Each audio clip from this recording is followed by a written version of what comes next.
Jharkhand live आओ राज खोलें। ये मेरा 8वां कार्यक्रम है और सरकार का ये योजना विगत 14-15 दिनों से चल रहा है। बीच में त्योहारें थी और त्योहार खत्म होने के बाद पुनः ये कार्यक्रम विभिन्न पंचायतों, गांवों में सभी पदाधिकारी मिलकर शिविरों को लगा रहे हैं और शिविर में जो मुझे जानकारी मिल रही है, हमारे पास इस बार इस कार्यक्रम का हम लोगों ने हर दिन हर घड़ी का गतिविधियों को जानने का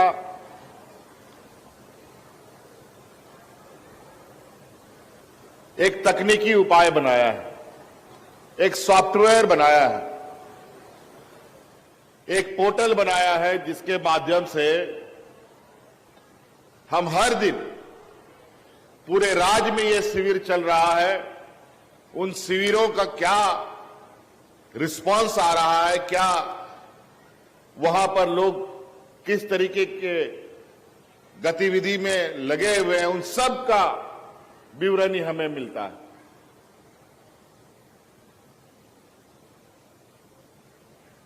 और मैं जहां जा रहा हूं उन सभी जगह एक उत्साह का माहौल हमें देखने को मिल रहा है। हर जगह लोगों के चेहरे पर एक खुशी दिखाई दे रही है।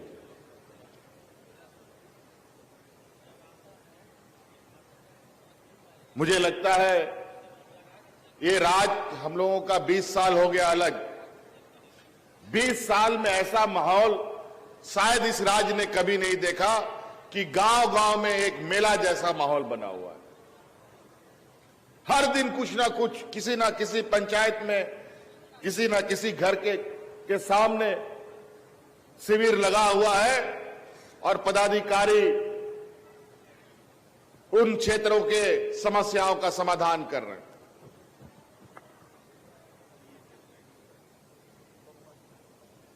पहले जहां न सरकार की योजना जाती थी, न पदाधिकारी वहां जाते थे, आज उन सुदूर ग्रामीण क्षेत्रों में पदाधिकारी भी जा रहे हैं।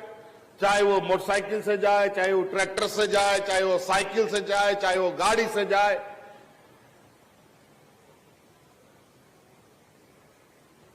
और ग्रामीणों की जो समस्या है उसका समाधान कर रहे हैं।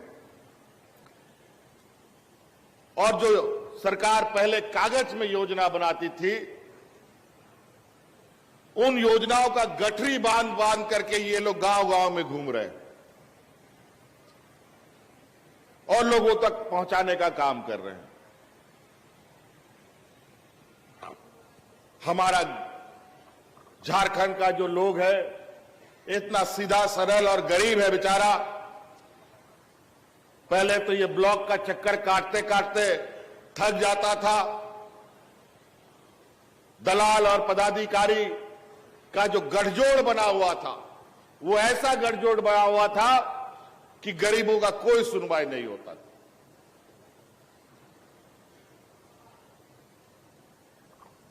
दो 2021 में भी हमने एक और कार्यक्रम चलाया था, आपकी सरकार आपके द्वार। लगभग 6000 से अधिक शिविरें लगाई थी हमने पूरे राज्य में। पंचायत पंचायत, टोला टोला वो शिविर लगा था। लगभग 35 लाख हमारे पास आवेदन आए थे और 35 लाख आवेदनों में 25-30 लाख तो उन्हीं शिविरों में समस्या का समाधान हो गया। जो बचा हुआ था उसको हम लोगों ने हेडक्वार्टर के स्तर पर समाधान किया। और आज बड़ी खुशी की बात है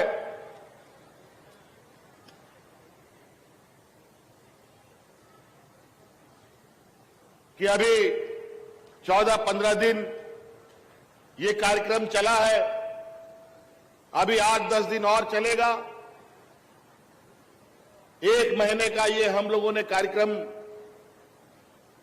चलाने का निर्णय लिया है, लेकिन 1 महीने के बाद ऐसा नहीं है कि ये योजनाएं बंद हो जाएंगी।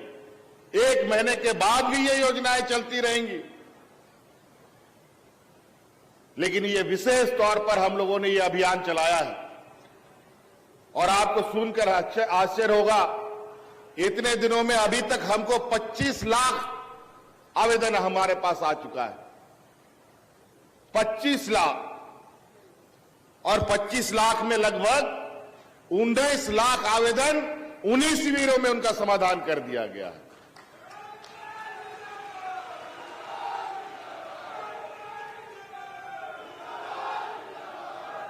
ये साधारण बात नहीं है। क्या पहले आप लोगों ने कभी ऐसा देखा है कि पदाधिकारी घर घर जा जा करके आपके गांव में टोले में बैठ करके आपका समस्या का समाधान करे? आज इस कार्यक्रम के माध्यम से, इस अभियान के माध्यम से हमने एक योजना प्रारंभ किया है जो हमारी बच्चियों के लिए, हमारे किशोरियों के लिए सावित्री भाई फूले किशोरी योजना। इस योजना के तहत 18 साल की जब हमारी बच्चियां हो जाएंगी, उन बच्चियों को एक मुश्त 40,000 रुपया देने का हमने कानून बनाया है।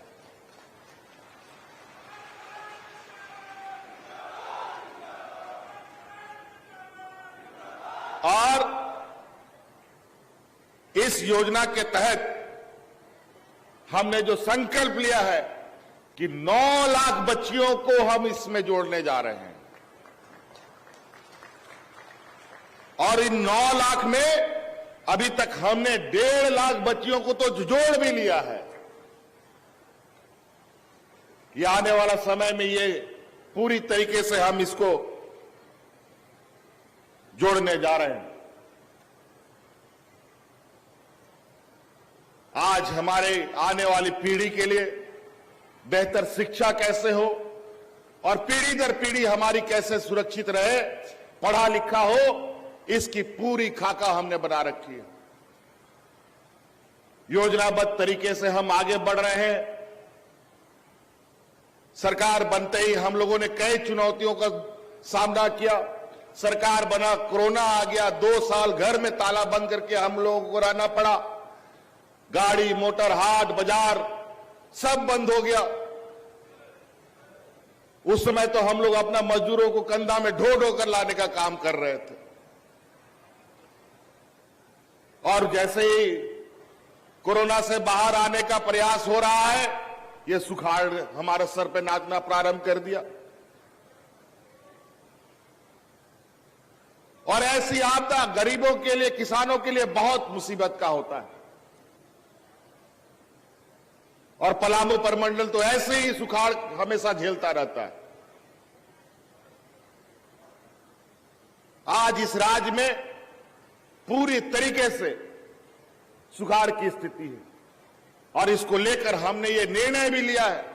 इस राज्य में हम 22 जिलों में 226 प्रखंडों को हम लोग सुखाड़ घोषित कर चुके हैं, जहां पर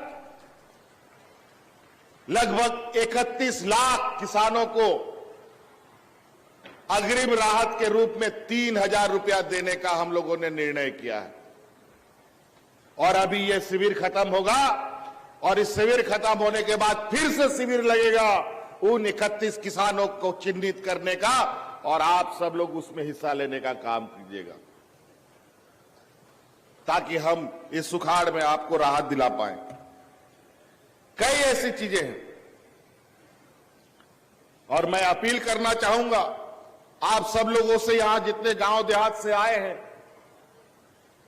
पंचायतों से आए हैं, मोहल्ले से आए हैं, वार्डों से आए हैं, आज सब जगह एमपी है, एमएलए है, विधायक है, मंत्री है, मुखिया है, जिला परिषद है, वार्ड परिषद है, दुनिया भर का हम लोगों का जनप्रतिनिधि लोग है।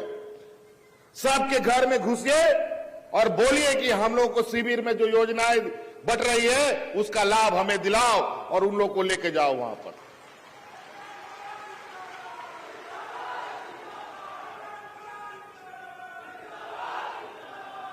आपके लिए हमने क्या क्या योजना चलाई है, आपको ये दुनिया भर के यहां पर जो हम लोगों की ये लगे हुए स्टॉल लगे हुए, इसमें आप लोगों को पता चलेगा कि हम लोगों ने कितने योजनाएं चलाई हैं। और मुख्य रूप से हम अपनी ग्रामीण अर्थव्यवस्था को कैसे अपने पैरों पर खड़ा करें, वो हमारी पहली प्राथमिकता है। अगर गांव मजबूत नहीं होगा तो वो राज्य कभी मजबूत नहीं हो सकता, ये मेरा मानना है। आज इस राज्य में कितनी गरीबी थी आपको मालूम ही है। अभी भी गरीबी चरम सीमा पर है। इस देश सबसे पिछड़े राज्यों में आता है और इनके प्रकार इस राज्य को हमेशा शोषण का शिकार होता रहा है।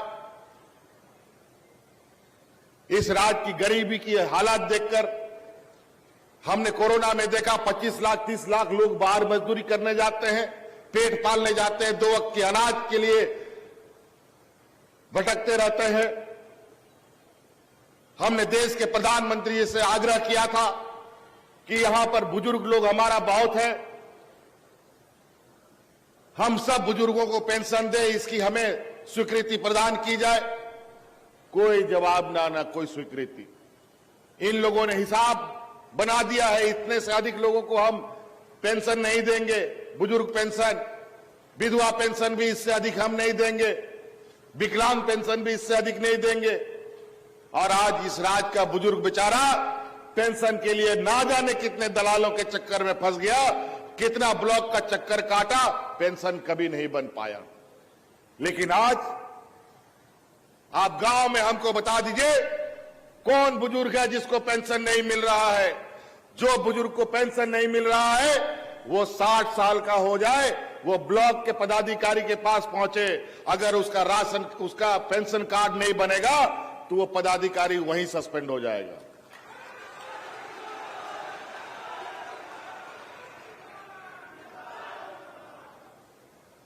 कोई एपीएल बीपीएल का जरूरत नहीं है। पहले विधवा पेंशन में भी एक उम्र सीमा बांध दिया, एक लिमिट बांध दिया कि इतना उम्र होगा तब पेंशन देंगे, इतना उम्र होगा तब पेंशन देंगे। अजीब हालत है। विधवा होने का कोई समय होता है क्या? कब किसके साथ क्या दुर्घटना घट जाए कौन जानता है। तो हमने ये कानून बनाया कि जिस दिन जो विधवा होगा उसको उसी दिन से पेंशन मिलेगा और उसका कोई उम्र सीमा नहीं होगी, और जब तक वो एक रहेगी इस रूप में उसको पेंशन मिलेगा। और तो और ये देश का पहला राज्य है जहां सर्वजन पेंशन मिल रहा है, जहां कोई लिमिट नहीं है, हर को पेंशन मिलेगा। जो 60 साल का होगा, जो विधवा होगा, जो दिव्यांग होगा। इसके साथ साथ इस समाज में कई ऐसे खुरापात लोग भी हैं जो समाज को गंदा करने का काम करते हैं। कई महिलाओं को छोड़ के भाग जाता है कुछ पुरुष लोग, बेचारी वो महिलाएं दर बदर भटकती रहती है। उस एकल महिला को भी पेंशन देने का कानून हमने बना दिया है।